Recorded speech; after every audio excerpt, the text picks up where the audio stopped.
What's up, you guys? Welcome back to another one. If you're new to the channel, I am Gold Pony. I do new car, truck, SUV reviews on YouTube, and today we're in the brand new 2026 Mercedes-Benz GLC 300, courtesy of Mercedes-Benz of Hagerstown in Hagerstown, Maryland.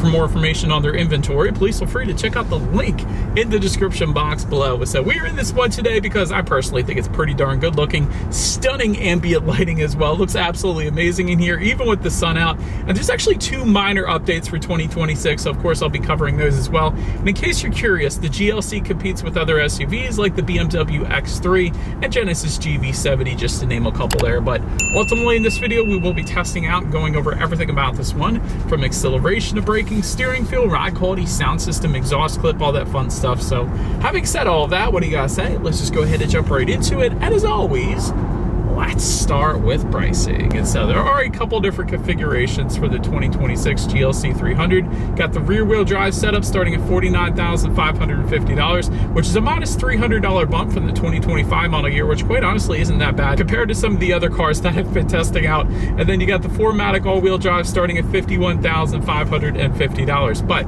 regardless of the configuration that you go with, the power plant on the GLC 300 is going to be the same. Powering the beast is a 2-liter turbocharged inline 4-cylinder with a mild hybrid system that puts out 255 horsepower at 5,800 RPM, 295 pound-feet of torque coming in at 2,000 RPM. Power is going to be sent to the rear wheels or all wheels through a 9-speed automatic with paddle shifters, which of course you guys know we will be testing out here in a little bit. But 0 to 60 time, very respectable 6.2 seconds there, with MPG numbers coming in at 22 in the city, 27 on the highway, taking premium unleaded fuel. And so before we do any kind of fun acceleration test here in the GLC, I do want to mention to you guys the drive modes. And so drive modes, it's labeled dynamic. It stands for dynamic select. It's just below the infotainment screen here. Drive modes are going to include off-road, eco, comfort, sport, and individual, adjusting things like the shift points, the throttle response, steering sensitivity, and actually the all-wheel drive system engagement then as well. So now having got all of that out of the way, what do you guys say? Let's go ahead and find us straight away. Let's put the paddle shifters and acceleration here to the test. I want to see how quickly the paddle shifters are going to react for us here, and of course,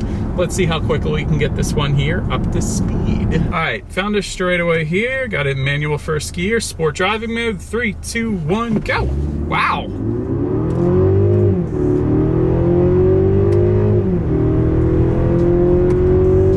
Not bad.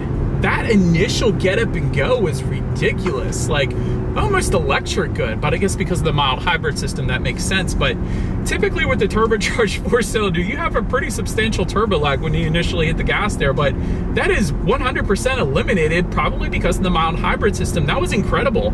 Like, very nice acceleration there, not going to have any issues emerging onto the highway. Now the paddle shifters, it did automatically put me back into like regular driving mode, which I had to go back into the manual shift mode by simply just tapping the paddle shifters. Maybe I can adjust that within like the individual driving mode. Maybe you could put it in a full manual shift mode there. I don't know, but yeah, it does kind of go back to where it could shift for you if you don't hit the paddle shifters when it thinks you should hit the paddle shifters. So I'll just leave it at that. They are very high quality feeling though. I do like that. They're a nice silver finish, very high end feel to it, as opposed to like the matte black paddle shifters that you quite often find even on luxury automakers. So anyways, that's perfectly fine. But to go along with that acceleration, as always though, braking is equally important. And so up front you will find 13.5-inch ventilated front discs. In the back, 12.6-inch solid rear discs. As far as that 60 to 0 stopping distance goes, that comes in at 107 feet, which quite honestly, that's like better than a sports sedan number. That's an absolutely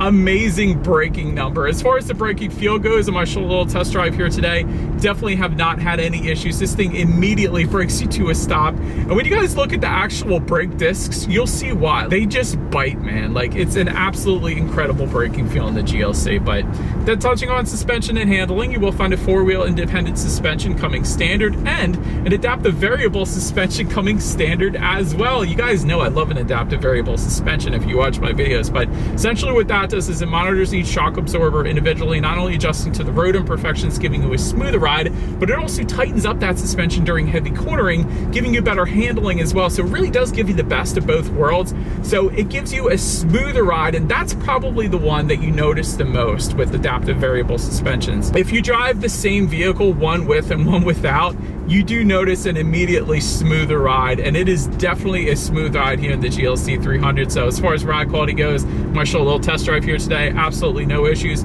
As far as steering feel goes, now that does adjust dependent upon the drive mode that you put in it. So I still got it in sport, and I love it. It's a very, very heavy weight to the steering. Instantly points you in the direction that you want to go. But let me go ahead and just put it back in comfort here real quick. It does loosen up substantially, so it's got something for everybody, which is what an automaker obviously wants, to kind of tailor the needs to everybody there. So that is pretty cool. I love this sport driving mid steering feel though. It's definitely absolutely amazing. As far as cabin noise goes, I'll be quiet here for a sec. Pretty darn quiet. I don't have any issues there, although I am pulling over right now to the side of the road, but still, definitely a very serene cabin in this thing. As far as rear visibility goes, looking out my rear view mirror here, I can see 100% perfectly fine out the back, so you shouldn't have any issues with that.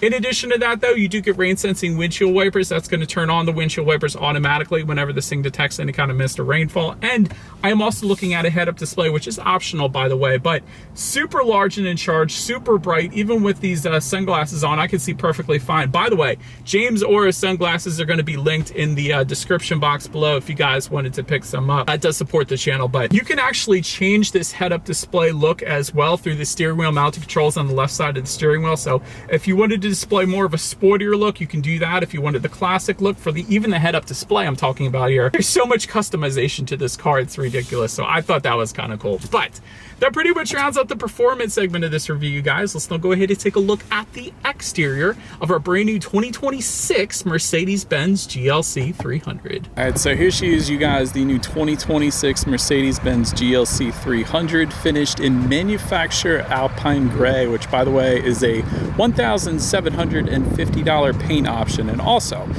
we have like $17,000 in options on this one, so there's quite a bit extra, which is kind of cool. But anyways, let's go ahead and start with where this one is made. Taking a look at the VIN, first character is the letter W, indicating that the GLC 300 is built and assembled in Germany, as it should be. But starting up front, you will find a single horizontal chrome slat on the front grille, unless you go with the diamond block front grille, which is what you guys are currently looking at. That is going to come with the AMG line package that goes for $3,450. You get a unique front fascia with that as well, and a lot more gloss black accents and some indented front air curtains to the bottom corners there, helping direct air around the wheel and tire combination for a little better aerodynamics. But there is a new option for this year. It is called the AMG Light Plus package. So that kind of gives you that diamond block front grille with a little less of the other options that the full AMG line package gives you. So the AMG Light Plus package goes for $1,800, by the way. It gives you 19-inch AMG wheels, a panorama roof, and body colored rear spoiler as well. So I did want to mention that that's a new option for 2026.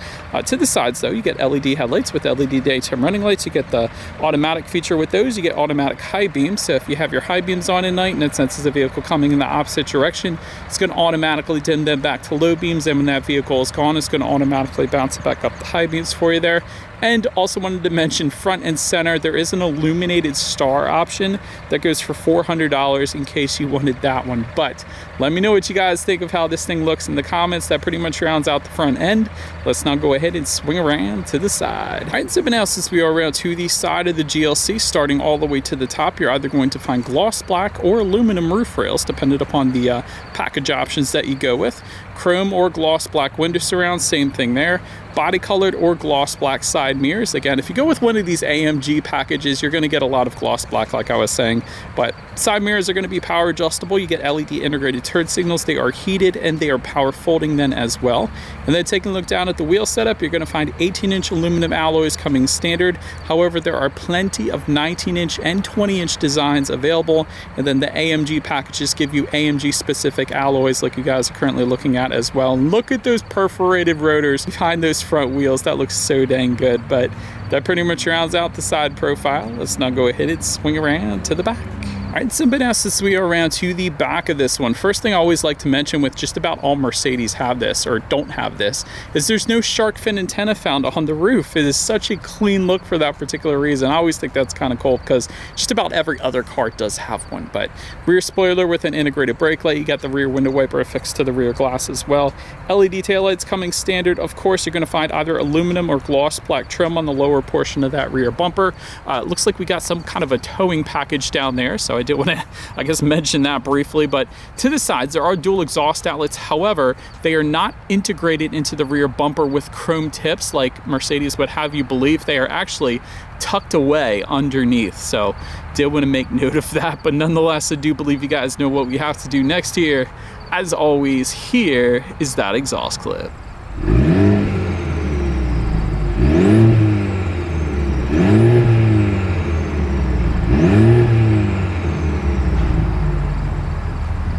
Something else as we are around to the back of the GLC. When it comes to opening that rear lift gate, it is a power lift gate that does come standard, so you gotta love that. There's a button on the key fob, there's a rubberized button on the lift gate itself then as well, but once opened up, cargo capacity comes in at 21.9 cubic feet. If that was not enough space, of course the rear seats do fold down, bumping that up to 59.3 cubic feet. And by the way, that is a 40-20-40 split in case you were curious. There's a 12-volt power outlet back there. There's actually a button to fold down the rear seats in the cargo area. There's an elastic strap. You have chrome-plated tie-down anchors. A little bit of netted storage. You got grocery bag hooks on both sides. There is a cargo cover. Then if you were to lift up underneath of that cargo floor, you actually will find a spare tire, which I was surprised to see. So that was pretty cool. So then making our way up to the rear legroom, that is going to come in at 37.4 inches for reference. I'm an even 6 feet tall. This is how much space I had in the rear seats there. Rear center armrest with phone and cup holders. So that was pretty cool. So originally when I first started reviewing this car, I didn't realize that there was cup holders. I thought it was just a phone holder, but if you press it in halfway and then let it go again, it's a little tricky. Then you got the cup holder, so I like that. But rear ventilation does come standard. You got a little bit of storage under there as well. Didn't see any USB charging ports though, which kind of surprised me. But anywho, then making our way up to the front seats, power adjustable front seats with memory settings coming standard. And by the way, it's memory settings for both driver and passenger, which you don't always get. Heated front seats coming standard. Ventilated front seats are going to be optional overall as far as seat comfort goes. It was plenty fine for me, so I certainly didn't have any issues with that. And then taking a look at the steering wheel is pretty nice. It is tilt and telescoping. It is power adjustable. It is leather wrapped. Nice little perforated design to it, and the grips are definitely on the thicker side, so I like that as well. Now let's make our way to the startup. Let me start by showing you guys the key here. You got all of your buttons on one side. It's a very heavy duty key, has a nice weight to it. Lock is going to be the Mercedes emblem, unlock, and the button to pop the rear liftgate there. But it is all keyless entry with the push button start. So all I'm going to do here is simply put my foot on the brake and press that black engine start button located kind of just in between the gauges and the infotainment screen there. And so once started up, taking a look at the gauge cluster, it is a 12.3 inch digital gauge cluster, and it's pretty darn good. So there is steering wheel mounted controls found on the left side of the steering wheel. If you press that home button, that gives you a choice between a bunch of different loadouts like sport, classic, got navigation up there, and actually off-road as well. So, and then if you scroll up, you can actually adjust the look of the head-up display up there as well. So a lot of adjustments can be had with the gauges and the head-up display. I always think that's pretty cool, but bunch of different loadouts up there for you. Although I do miss understated. What happened to understated, Mercedes? I used to love that gauge cluster where you could change the colors of it and all that. Maybe they did away with it for 2026, but gives you the digital speedometer up there, outside temperature, how many miles you have left until you hit empty. So pretty much everything you could possibly need up there. But now let's go ahead and make our way to overall interior quality. You get a new black fine line center console finish, or at least that's newly available, I'll put it that way, but that is new for 2026. Dual pane panoramic moonroof coming standard, frameless rear view mirror with HomeLink controls for up to 3 different garage doors there. Plenty of wood trims available as well if you'd rather go that route. You also have a wireless phone charger located just in front of the cup holders here, so I like that. Of course, 64 colors of ambient lighting, and by the way, Mercedes-Benz does ambient lighting better than anybody else. It's super bright. Definitely a huge fan of that. Then within the center armrest, it's an okay amount of storage in there. You have a USB charging port in there, a little bit of LED lighting within there as well. And I love that the ambient lighting is also on the ceiling here. You very rarely find that. Basically, you don't find that in anybody else. So I thought that was pretty cool as well. Also, genuine aluminum speaker covers. I was a big fan of that. I love the silver texturized finishes also found on the door. Ambient lighting is also surrounding this little handle on the door. You got ambient lighting within the little climate control vents too. So a lot of really nice touches in this one. But anyways, let's go ahead now and take a look at the infotainment screen. You're looking at an 11.9 inch portrait style touchscreen display. Get Bluetooth and audio streaming, Android Auto, Apple CarPlay, factory navigation system as well. Climate control settings you can check out up there. Ambient lighting settings, of course, as well. off-road statistics, and your radio information. So when it comes to the sound system, it is a Burmester 3D surround sound system that comes standard with aluminum speaker covers. So having said that, what do you guys say? Let's go ahead and turn on the radio, see what we got playing today, and let's test out the clarity of this one.